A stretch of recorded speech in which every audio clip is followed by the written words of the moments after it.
We welcome you to another edition of Being Well Informed. My name is Claudia Barber on this wonderful afternoon. This is our podcast television time where we share with you trending topics.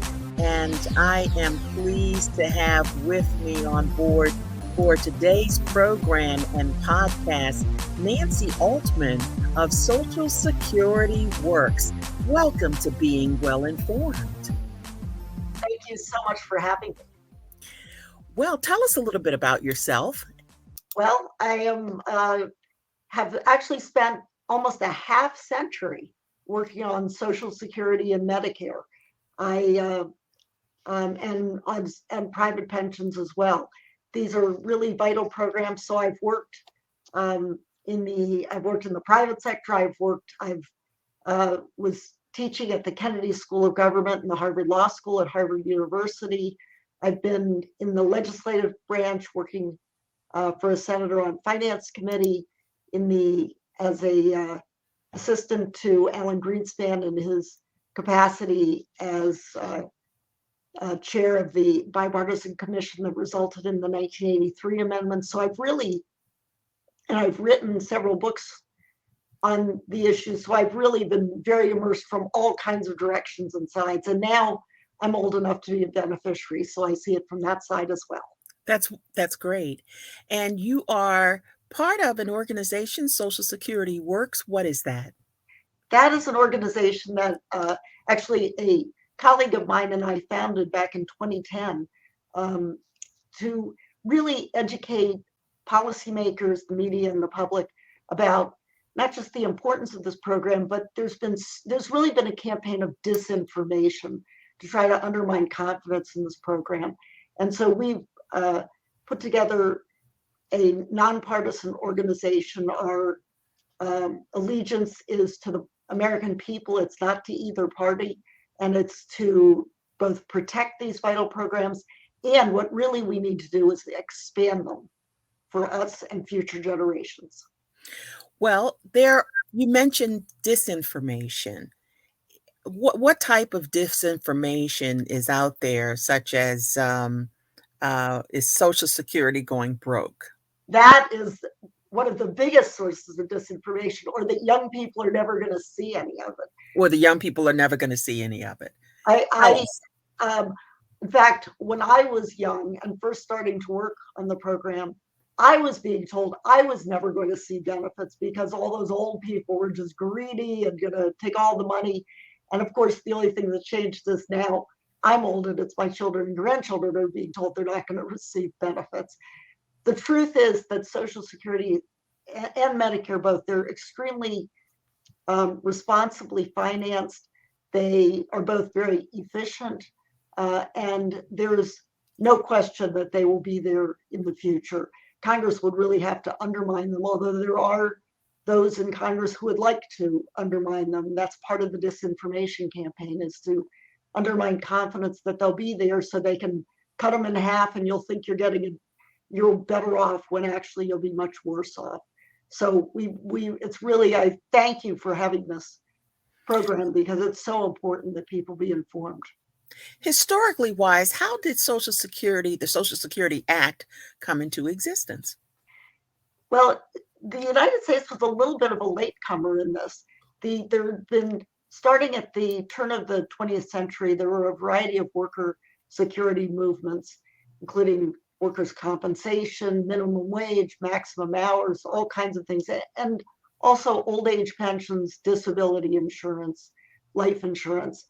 But in the Depression, hidden in the statistics of the unemployment rates were three generations: the workers themselves, their children, but also their parents, because at the time Social Security was enacted, people worked as long as they could, but when they no longer could work, they generally moved in with their children if they had children and the children were able to take care of them, and if not, they literally went to the poorhouse. So there was clearly a need, and there was a need before the Depression, but the Depression made it even that much more vivid. And President Roosevelt, in his wisdom, wanted programs not just to get us through the Depression, but once the Depression was over, in good times and bad, programs that would sustain us. And Social Security was one of those programs. So where we are today, what makes the program sustainable as opposed to not sustainable and would leave future generations with nothing?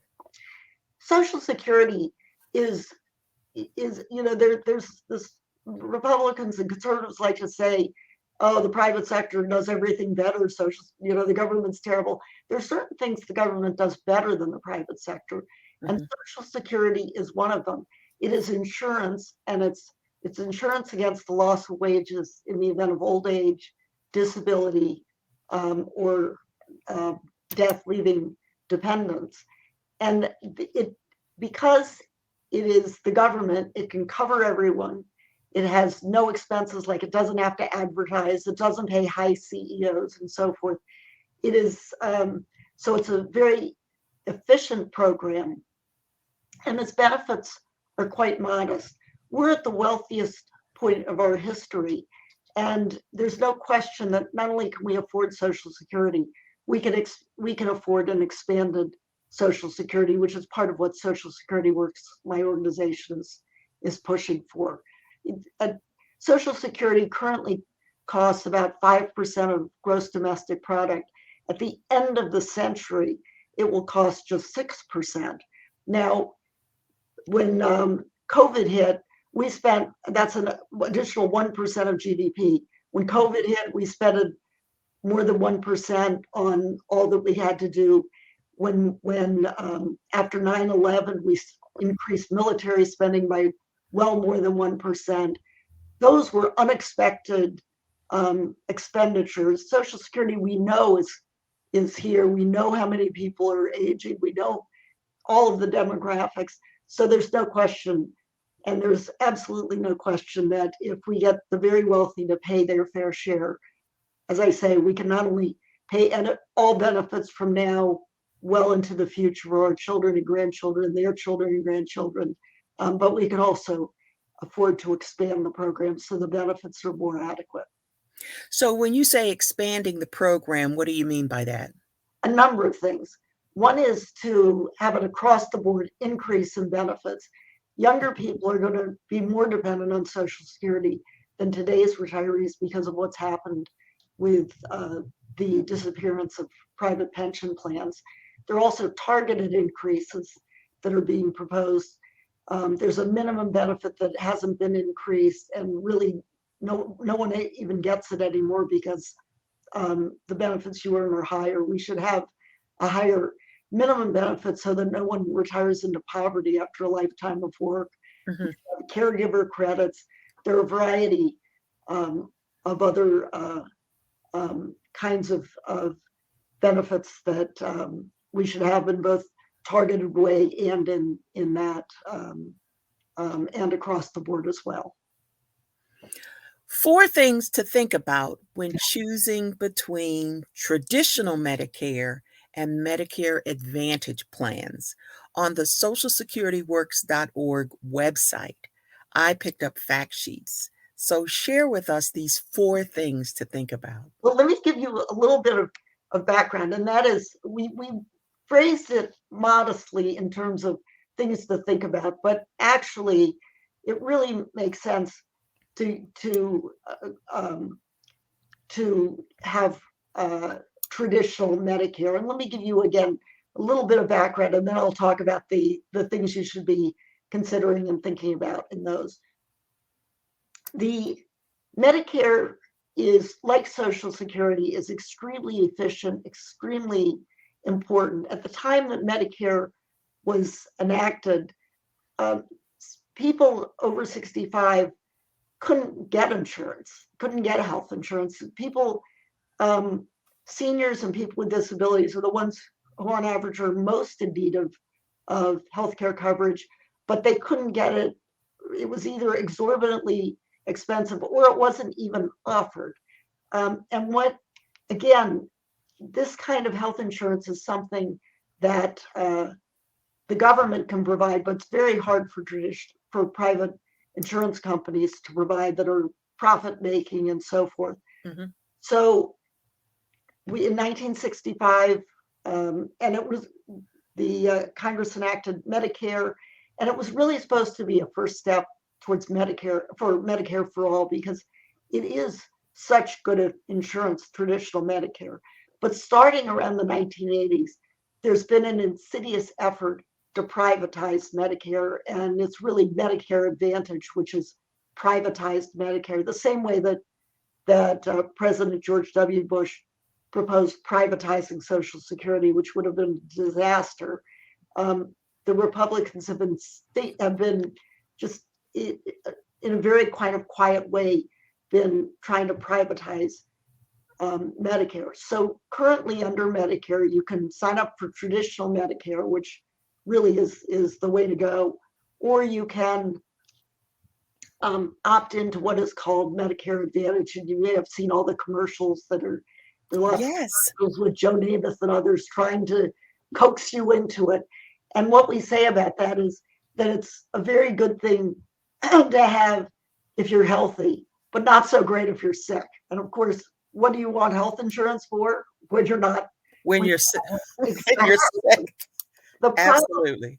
The problem is that, and there's been a recent GAO report that shows that, you know, what traditional Medicare is doing is paying for all your benefits without you needing to get advance notification, without having to jump through all kinds of hoops to be able to get the medically necessary care. But unfortunately, with too many Medicare Advantage plans, the effort is to deny you coverage rather than to grant you coverage, because that's how these private insurance companies make money. That's how big pharma makes money, and so forth. So, but because there's been a thumb on the scale, and this gets into the items we talk about to consider, part of what we're pushing for is to expand traditional Medicare, because there is not currently an out-of-pocket cap. And so you really, to have real protection, you have to, if you can afford it, have something called Medigap. Now, a lot of Medicare Advantage programs do have, they're combined. So they do have that one advantage if you can't afford the Medigap. But the problem is that they will do everything they can to make sure you never get close to that cap, because they will deny you the coverage that you need. You have limited network. You can have all kinds of hidden costs. It can be you have to jump through all kinds of hoops. It really is, as I say, insidious. Traditional Medicare works well. It should work better. It should provide dental care. It should provide hearing aids. It should provide vision care. There are lots of efforts in Congress to do that, and we're fighting for that. But you have to be careful with Medicare Advantage to not be taken in by the gym memberships or the other kinds of enticements that are offered. And then when you really need it, you have cancer and you need to have that life-saving care, and you are unable to get it in network. You don't have the best providers. You may not be able to get, you may have to get all kinds of jump through hoops, and by then it's too late. So it really is traditional Medicare, all of us fighting together to keep traditional Medicare strong, keep Social Security strong, and in fact, really work to expand both of them. Well, under the category of coverage, there's a mention that both traditional Medicare and Medicare Advantage plans cover the same benefit package. Can you clarify that? Yes. So Medicare covers the medically necessary hospital care, physician's care. Hospital care is what you pay for through your work history when you contribute to the hospital insurance trust fund, and that qualifies you for hospital insurance. For medical care, you have to buy a Part B premium that at age 65. And Medicare, that's traditional Medicare. Medicare Advantage includes both of those. In addition, there's a Part D, it's very complicated, a drug program piece as well. So by law, they all have to cover all medically necessary procedures. But unfortunately, what Medicare Advantage does is narrowly define what's medically necessary, so that, and in fact, this was what the Inspector General's, there's an Inspector General report that came out that looked at all the Medicare Advantage plans and traditional Medicare, and they found a very ridiculously large number of wrongfully denied claims where people had a medically necessary procedure that they needed, and it was denied. That is something that some of that is bad actors, but some of it is simply that they're trying to make money. So they squeeze, they deny, and that's not, the federal government is not trying to make money. It's not a profit-making organization. There really shouldn't be profit within our healthcare system at all, I think, but we do have that with private health insurance. But we shouldn't be introducing that. The one place we do have government-sponsored health insurance, and that's traditional Medicare. Well, another important point is that there seems to be oversight there for the Inspector General to pick up on that. But hopefully that, that person that was denied a benefit that they should have received, we're hoping that they don't have to spend mountains of legal fees to try to correct that. Or not realize they can correct it, or by the time, by the time they correct it, God forbid, they're no longer with us. Right, exactly right.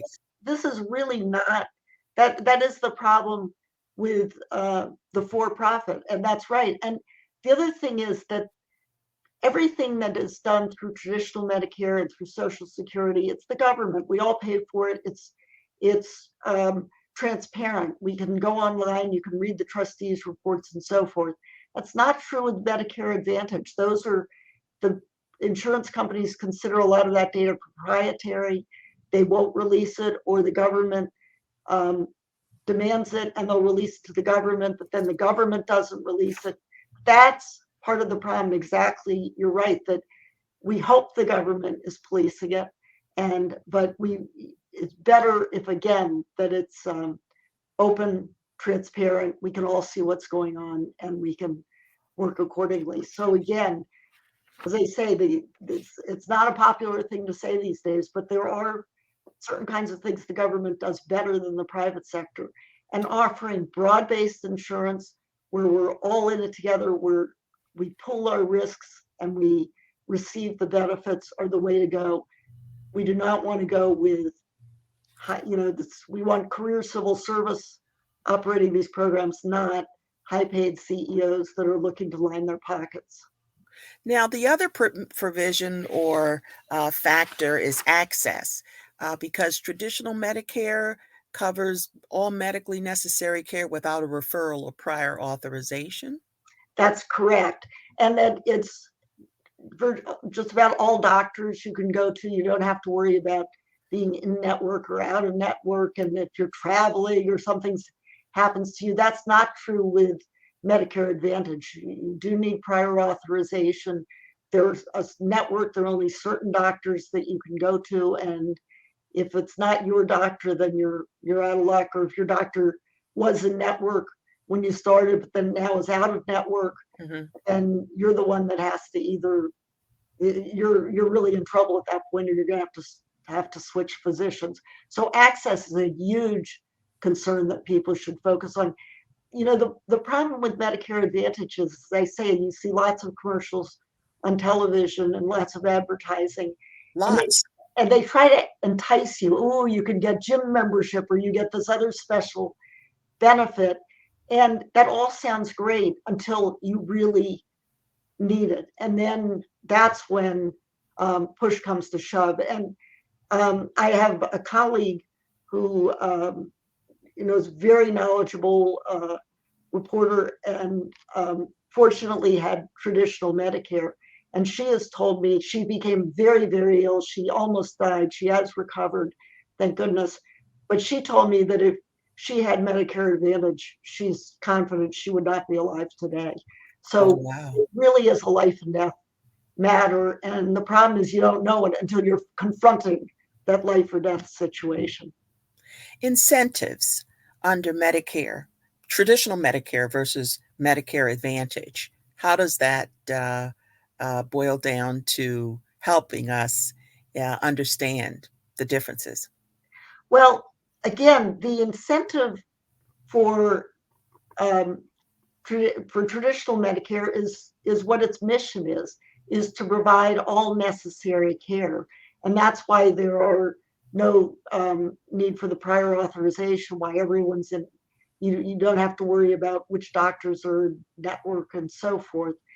The incentives for um, the private insurance is to get the healthiest people possible. You don't see advertisements of, oh gee, if you've got a lot of cancer in your family, come take our policy because we'll make sure that we have the best cancer treatment in the country. That's not what they're saying. They're saying things like gym membership and things that if you're that appeal to people who are healthy. The incentives, unfortunately, are profit. They've got shareholders who are concerned, and so they want to get as many healthy people as are in, and if those healthy people become unhealthy, to try to find ways to deny the care. And that, again, is not what you've got in the public sector, which is why those public sector programs, they're so, they work so well because they are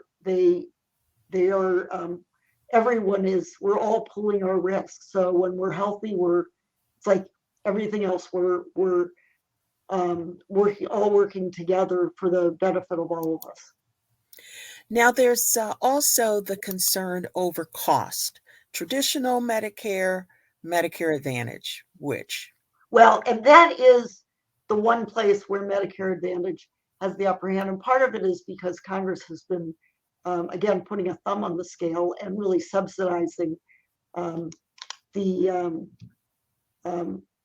Medicare Advantage. Now, again, and this goes back to the incentives, traditional Medicare will reimburse whatever the cost is, but with Medicare Advantage, the insurance companies, government provides the insurance companies with a per capita amount, an amount per person. So if you spend less than that, you get the pocket. If you spend more than it, you have to pay more. But because of that, they're able to impose an out-of-pocket cost, which you generally are in Medicare Advantage, and unfortunately you're not in traditional Medicare. We have been fighting to try to get that in traditional Medicare. Thanks to the Inflation Reduction Act, we now have an out-of-pocket cap for pharmaceutical drugs, and that's good. But we need it for all costs. And I do think that that's something, unfortunately, the only answer now is to get a Medicare called a Medigap plan that fills in the gaps of traditional Medicare. So that is the one advantage to Medicare Advantage. But on the other hand, if they're not paying your costs, then it's illusory, because you may have to go out of network and pay all kinds of costs on your own anyway. So anyway, you think of it, I mean, the bottom line here is that we are the wealthiest nation in the world at the wealthiest moment in our history. We spend much more than any other country in the world on healthcare, providing healthcare, but our outcomes are worse. We have higher infant mortality, we have lower life expectancies, and so forth. And the real answer is Medicare for all, traditional Medicare for all. But unfortunately, we now have this hybrid system, and there are efforts to privatize Medicare. We will all be worse off if that happens. But I can see why people do go for Medicare Advantage, because it's not simply the allure of the bells and whistles, but that overall cap, which is a very serious problem with traditional Medicare, and it's one that we're fighting to correct and hope we will be able to correct it soon. How does that get corrected?